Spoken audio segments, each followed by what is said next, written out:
सिर्फ भारत की बात ना करें, अगर पूरे दुनिया की बात करें तो ज्यादा बेहतर है। मानसिक चिकित्सा अभी भी अगर कहें तो बहुत ही बुरी स्थिति में, या अपने शैशव को ही प्राप्त है ऐसा भी कह सकते हैं, या ऐसा भी कह सकते हैं कि जो मानसिक चिकित्सा सही मायनों में होनी चाहिए या कालांतर में होती रही है, वो विस्मृत हो गई है और उसको फिर से स्मृति में लाके वैसा करना जरूरी है। आज के दिनांक में अगर शासकीय अस्पतालों में या प्राइवेट अस्पतालों में जो चिकित्सा होती है उसमें इंसान को मशीन मान लिया गया है और उस मशीन में कुछ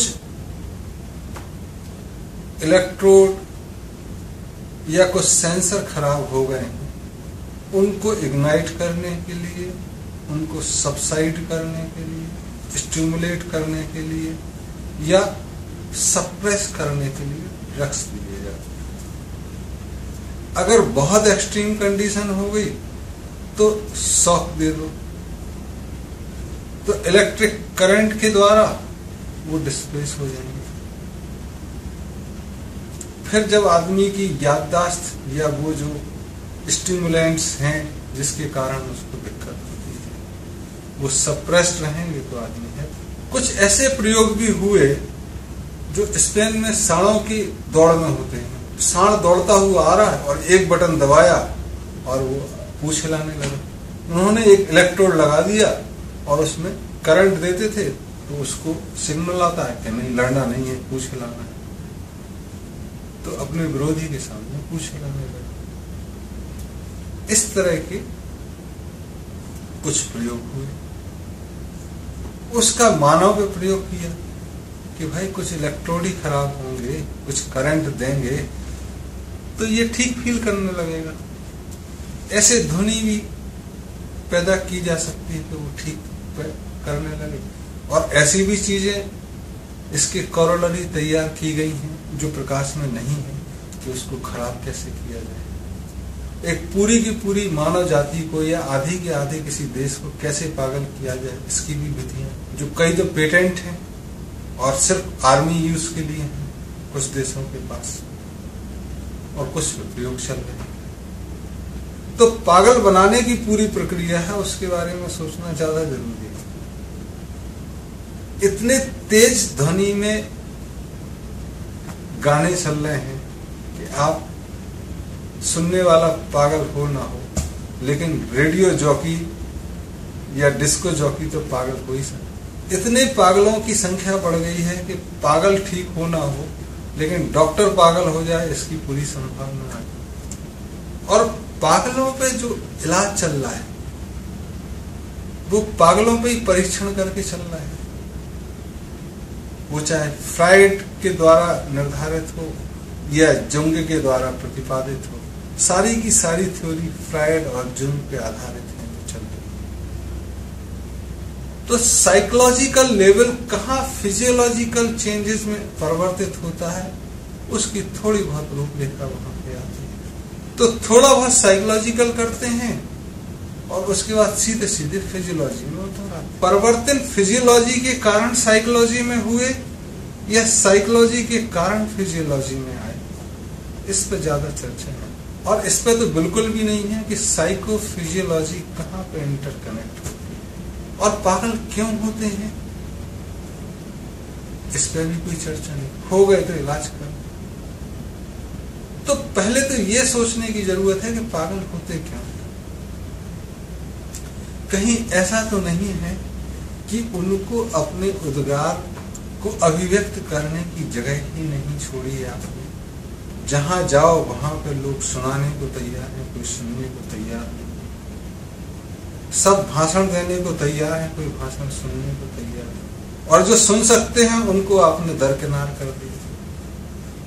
सामाजिक संगठन खत्म हो गए हैं, ऐसी जगह खत्म हो गई हैं कि जहां आपका पत्नी से झगड़ा हुआ या पति से झगड़ा हुआ या बच्चों से नहीं बनी तो आप रात तो गुजार सकें, आपके पास पैसे नहीं है रात में आपको उसी पत्नी या पति या बच्चों के साथ व्यतीत करनी है जिसके साथ झगड़ा। सवेरे उसी ऑफिस में जाना है जहां रोज बॉस से झगड़ा होता है। रात को घर पे झगड़ा, दिन में ऑफिस में झगड़ा। रिफ्यूज का एक सेंटर भी नहीं है पूरे समाज में। अगर आप होटल जाएं तो कैसे रह सकते हैं? पैसा चाहिए, कारण चाहिए होटल रुकने, और वहां भी कौन सुनेगा? वहां एकांत तो मिल सकता है। श्रम की व्यवस्थाएं खत्म हो गई हैं कि अगर मैं चाहूं कि मैं थोड़ी मेहनत करना चाहता हूं तो मेहनत मंदिर में भी नहीं, मस्जिद में भी नहीं। प्रसाद चढ़ाओ, भीख मांगो भगवान से, वापस आ जाओ। तो सामाजिक संगठन खत्म हुए हैं, एक साथ मिलना खत्म हुआ। एक इडियट बॉक्स और आ गया घर में, जिसको टीवी बोलते हैं, वो देखते रहो, दिन काटते रहो। तो श्रम की व्यवस्था नहीं है, लोग आपकी सुन सकें, अभिव्यक्ति की व्यवस्था नहीं है, तो पागलों की संख्या। भारत का जैसे प्रश्न किया, भारत की स्थिति तब भी काफी अच्छी है, लोग सुन लेते हैं, आप उनको सुन लो। अमेरिका में और पूरे पश्चिम में हो सकता है कि हमको सुनाने की इच्छा तो हम आपको पैसे देते, आपको सुनने की इच्छा तो हम सुनाएंगे, इसका तो मतलब ही नहीं।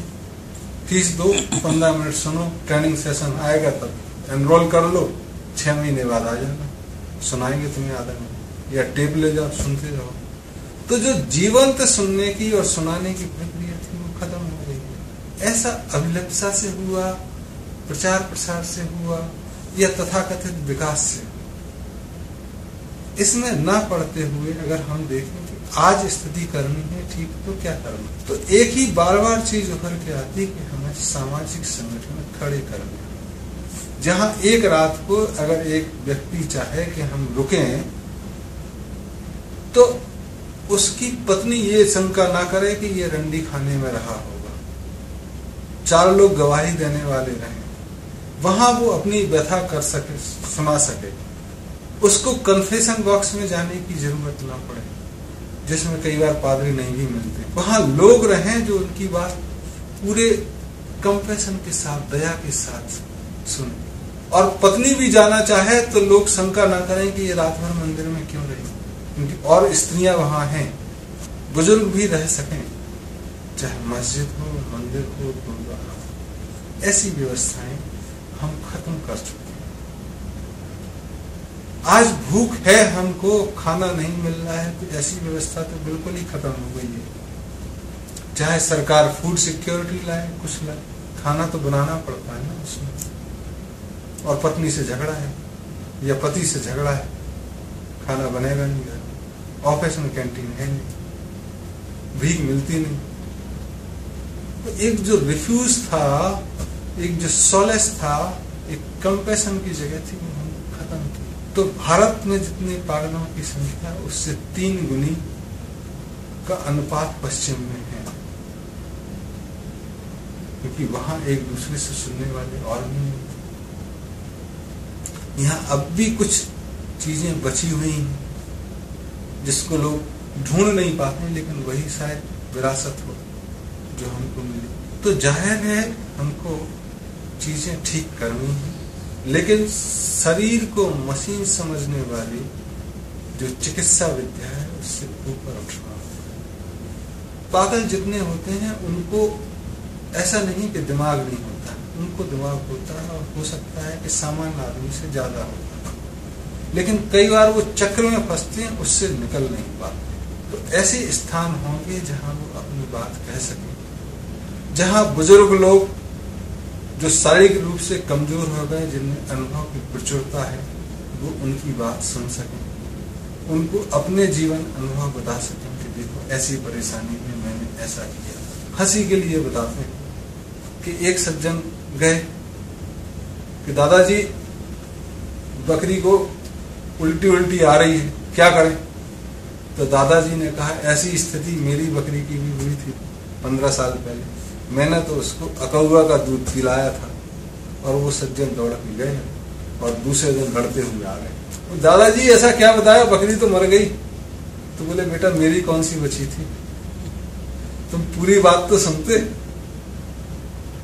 तो सुनने की सामर्थ्य, सुनने का धीरज तो होना चाहिए। नहीं तो आधा सुनोगे तो दिक्कत है। बुजुर्गों में सुनने का धीरज भी है और सुनाने की कला भी हो सकता है, शारीरिक रूप से थोड़ी कमजोरी हो गई हो। तो ऐसी जगह की व्यवस्था हमको पुनर्स्थापना करनी और धार्मिक स्थान में ऐसी जगह ले सकते हैं, ऐसा मेरा अनुभव है, मेरा फीलिंग भी ऐसी है। और जैसे भगवान कराएगा तो इस दिशा में हम भी अपना योगदान देना चाहिए।